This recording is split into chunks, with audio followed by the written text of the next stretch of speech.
A little word of warning. This game might have some light, white strobe light flashing effects to simulate explosions, among other effects. If you are an epileptic or if you have difficulty with such lighting, I do recommend you are exercising caution when watching this video, should you choose to do so. Thank you, and sit back and enjoy the video. Hello everyone. This is going to be a special video today, as this month I've got a family member celebrating a birthday. In tribute of him, I am going to be reviewing Atari's Starship. When we were both kids, the Atari was the system of choice for us. And a game he wanted so bad was Atari Starship. But at the time, it was a launch title. And a lot of the launch titles were taken off the shelves. But with the Atari going into yard sales and being superseded by other systems, and the Atari being seen as a collectible, a lot of the other games found their way onto yard sales as well, and eventually came across a copy of Starship for him to play. I found myself playing this game too, and I found myself enjoying it quite a lot. I even found myself going back to it from time to time. So, sit back and relax while we play a few rounds of Atari's Starship.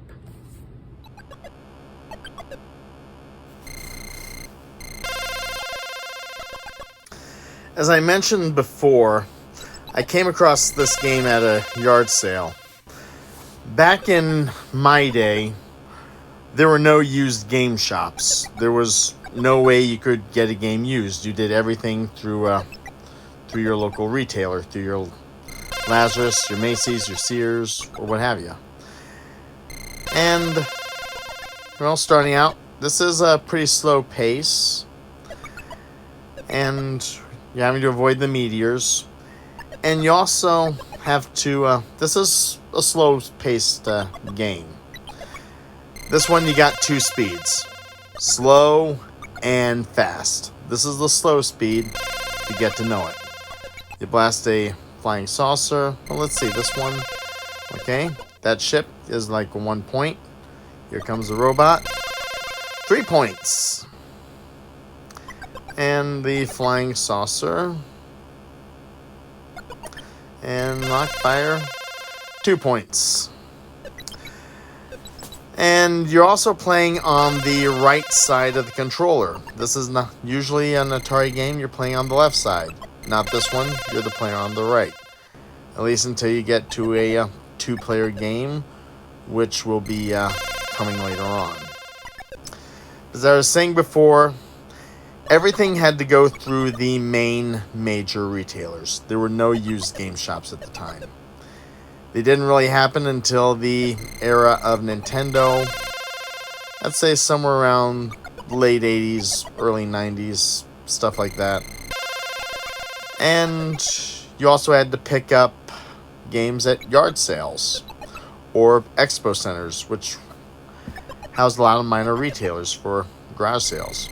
As you see, the flashing score means time's running out. You can only play about 2 minutes worth on this game. And we're about ready to come to an end. See ya. Didn't look like much, did it? Well, actually, that was the slower speed used. There are faster speeds here. Want to give them a try?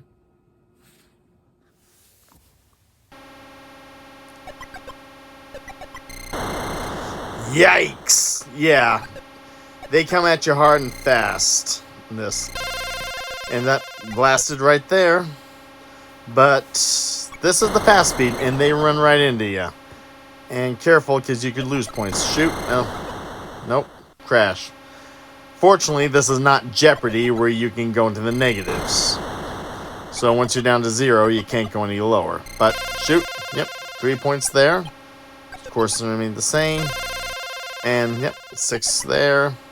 Here comes a ship. Alright, 7. And another. Oh, he hit us and lost a point. So this one, well, we got 8 there. And, yep. Hit.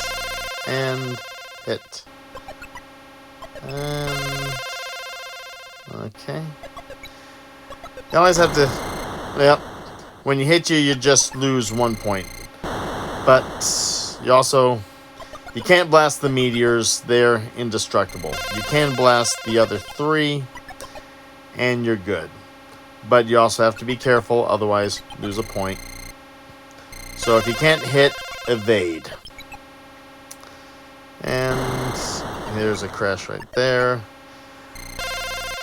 Like I said, you got slow and you got fast. Fast is a whole lot more challenging.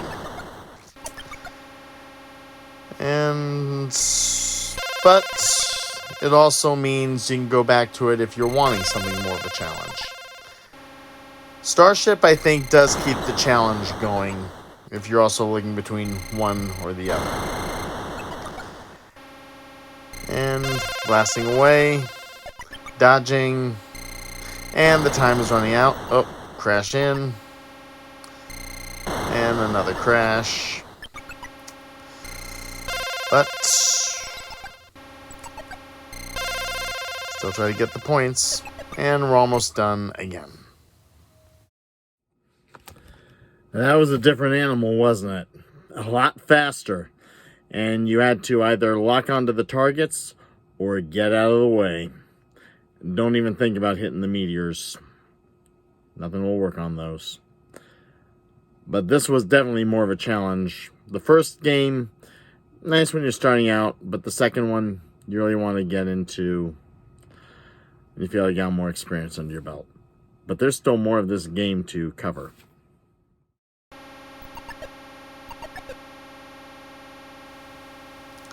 Now this one's a little bit different. This is a 2-player one. I'm also getting the feel of the controller. See that little space station in the distance? Yeah, you're supposed to shoot it. But I think this is also a little bit, I think they're more like docking with it. At least I think that's what the instructions say. Or maybe you just are shooting it. Feels the same as if you're shooting it. So you gotta shoot it a number of times. And yeah, you got 2 score readings. This time you've also got the left joystick in play. So you bring the crosshairs in. You press the fire button. Once you get the effect, it shimmers. And you start the left player first. And still trying to get, alright, got you there. Doesn't seem like a whole lot of much. The big thing, the big event will be, this is actually a 2-player game, and you're actually taking turns.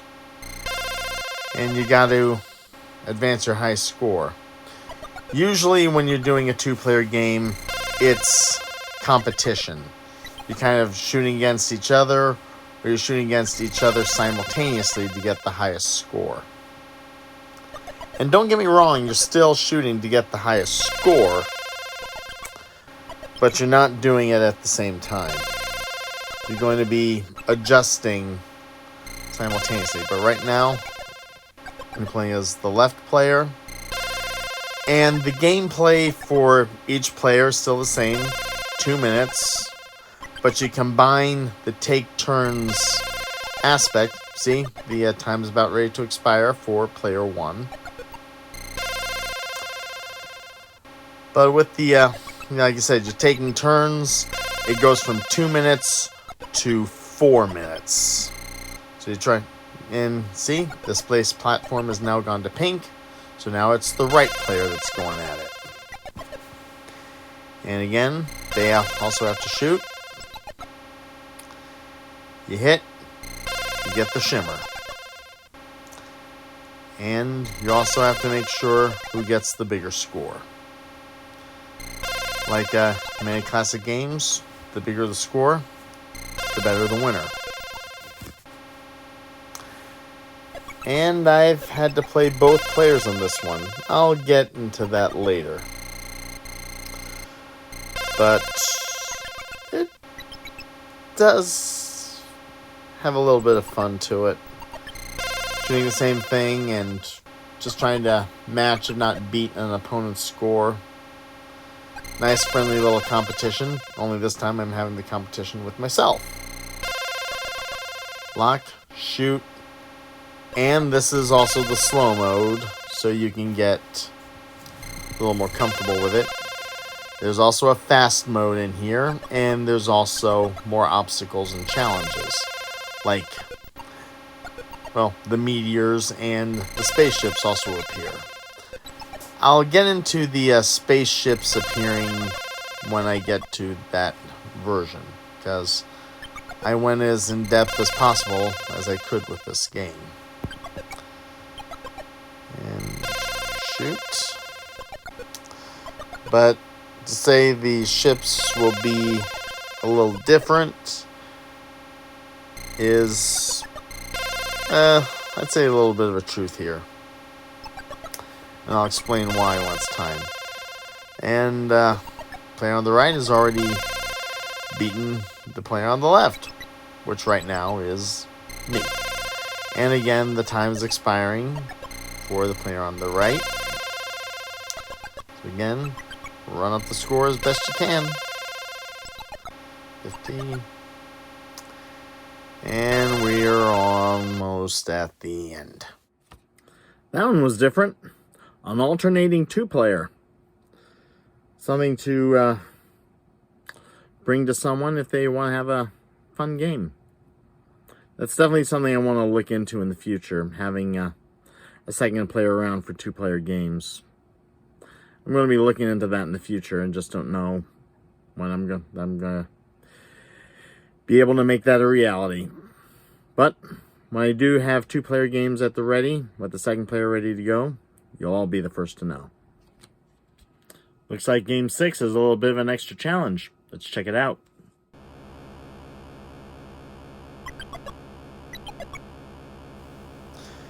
And here we are with the meteors now. Again, you're trying to get the space platform in your crosshairs. And yeah, you gotta watch the meteors here.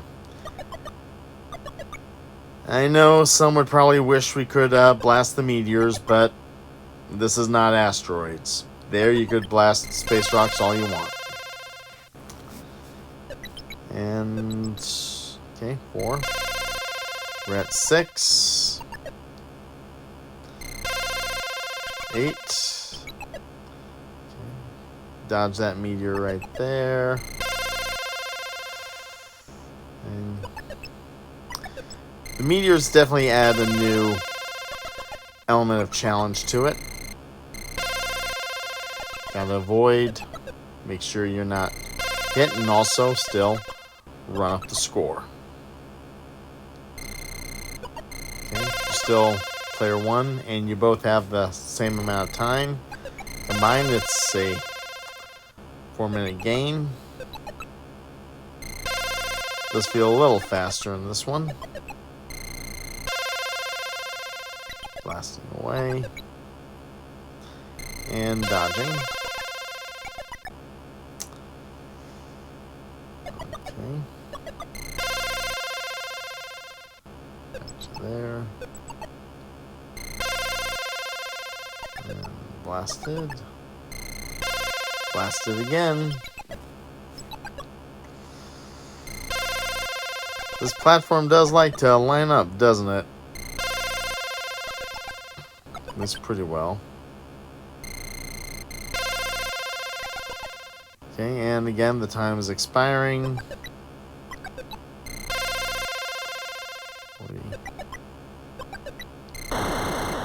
And, yep, hit with a meteor. Now we're on to the other player. Shoot. 2 points. Shoot again. 4. Okay. And again.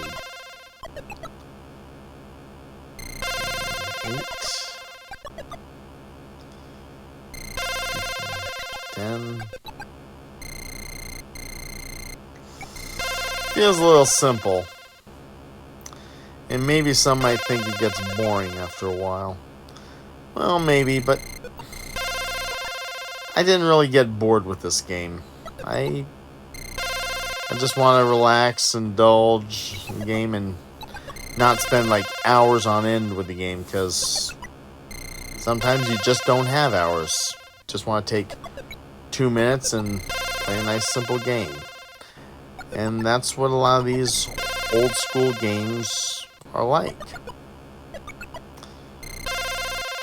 And there we go again.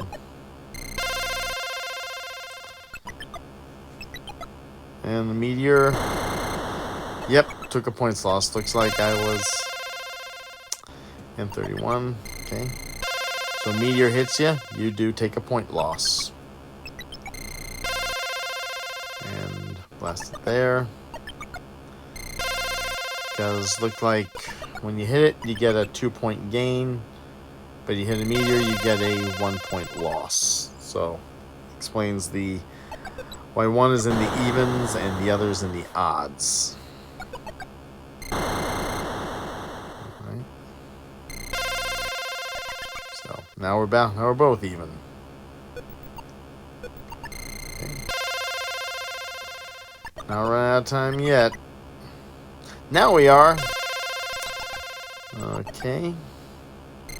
We get one more, and we do. Player 2 is getting the higher score again.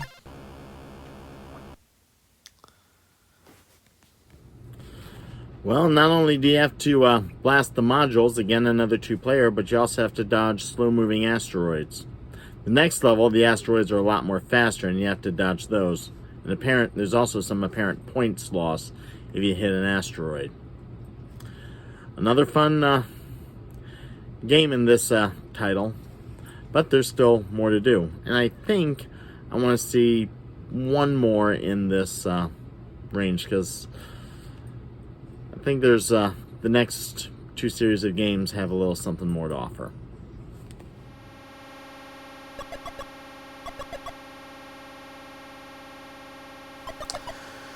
Once more into the breach.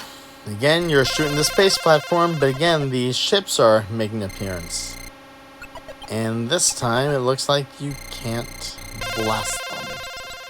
In this case, you are evading them. And yes, the meteors are back too. Again, you take a loss. Blasted. And you got the platform again. And you're looking to dodge the ships, or they dodge you. Doesn't really regard much of a hit as far as I can tell. But regardless, you are still to evade the ships and the meteors while you look to... Ooh. Yep, the ships can hit you. And you're still looking to shoot the platform. And still going at it. Oh, you got hit. So, yeah, you get a little bit of a flash screen. I guess I should give a little warning for those that might be epileptic.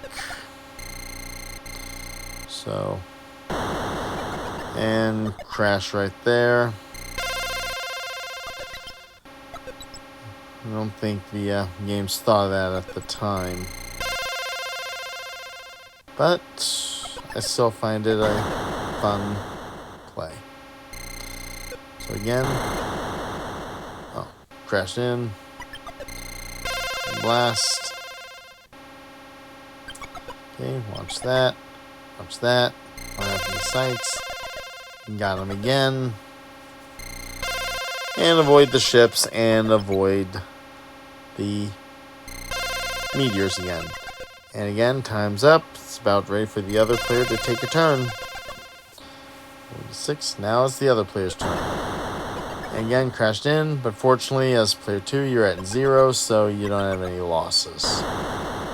And again, the meteor this time. But you definitely got a 2-point gain. Thanks that this is not Jeopardy. Otherwise, I'd probably be in the negatives right now.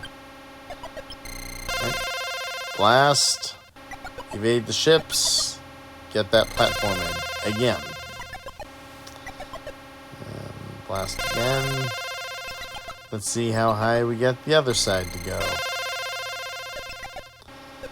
Okay. 16. 18. Watch the ships. Keep the platform in view. And try to stay out of the way of the meteor and the other space characters as well. It'd be fun if I could blast those as well, but that's not what their appearance is about in this game. They are part of the obstacles that you have to avoid. They're not targets this time. 2. And... Okay. I'll pause there for a sec. Okay. Got you there. Alright. And blast again. As Red Leader would say, almost there.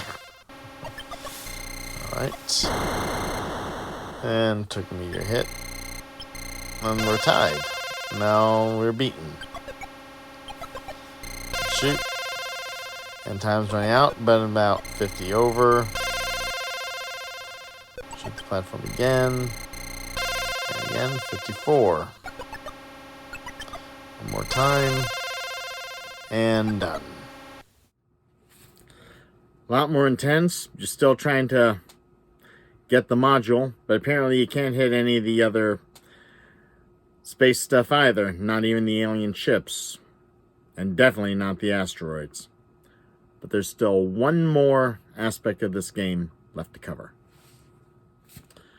Make that 2, apparently, as the next thing is a space chase.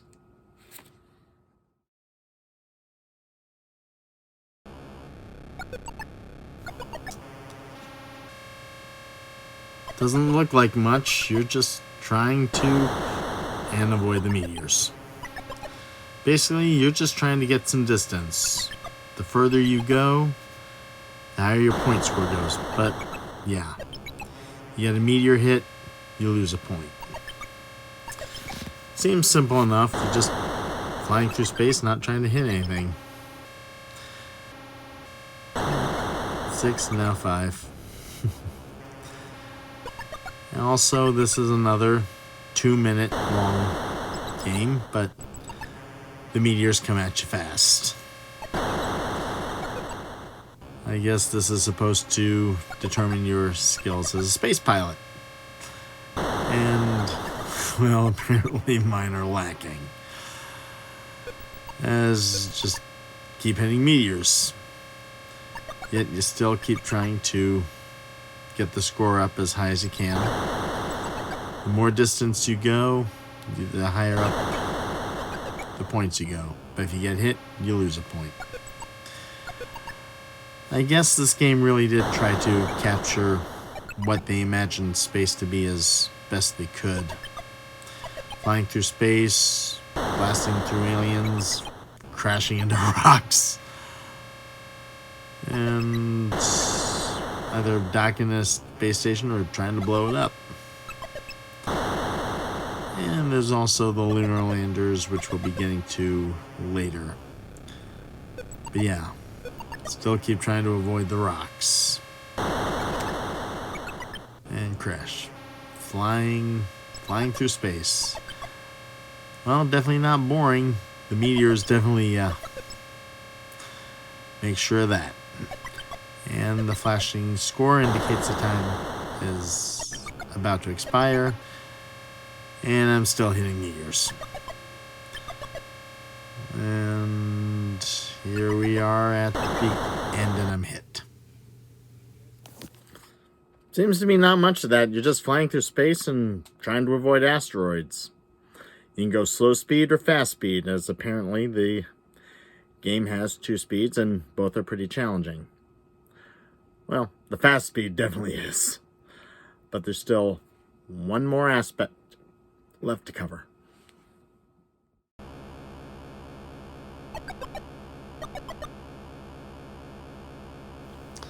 This time you're landing a lunar lander on a launch and land. 1 point land there.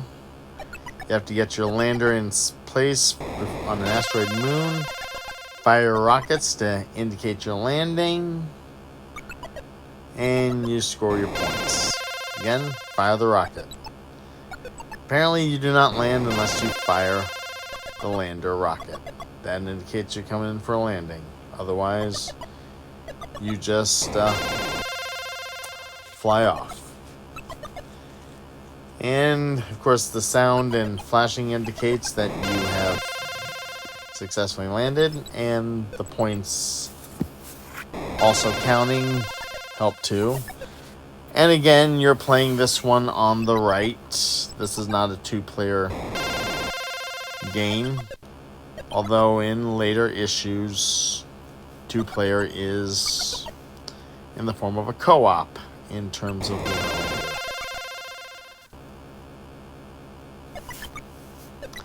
and going in front of the landing. Land. Here we go again. Going in. Land. This does get repetitive, but again, this is a 2-minute time limit. So the point for this one is to run up your score as best you can, which is a common goal in a lot of old school games. Just try to get up the highest score. Always seemed like we could never go without that high score. And I guess the high score does provide us with a goal in the games that we play, if they're a game we can't win. And the count is flashing, indicating time is expiring. If a game has no win, I guess the only thing you can do is run up the score. Doesn't look like much, does it? Well, just land your lunar lander onto asteroid moon and just try to land on it multiple times. It's a nice game to pass a busy day. Actually, games 13 and 14 might present a little bit of a challenge. 13's a little more slow moving, 14's the fast moving. I'm going to be going with the slow moving because I think there might be some meteors involved.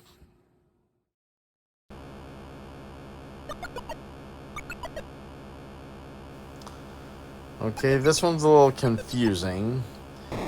Still, you're going in for a landing. And again, you're running up that high score.